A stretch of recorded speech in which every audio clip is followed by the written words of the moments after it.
Hi everyone, ఈ రోజు మనకి ఎన్నో హెల్త్ బెనిఫిట్స్ ఉన్న సోయాబీన్ కర్రీ అయితే చూపిస్తాను. ఇవి నైట్ సోక్ చేసి మార్నింగ్ కర్రీ అయితే ప్రిపేర్ చేశాను. టేస్ట్ చాలా బాగా వచ్చింది. ఎందుకు చెప్తున్నావు? ఆ మాట నువ్వు చెప్పకూడదు.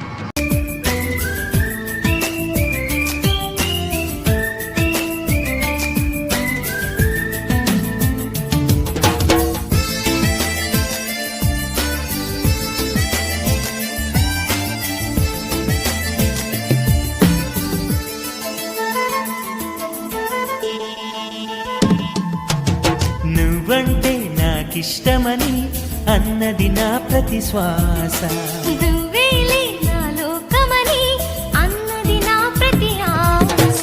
నీ నవ్వులో శృతి కలిపి పాడగా, నీ నీడలో అణువణువడగా అనురాగం పలికింది సంతోషం.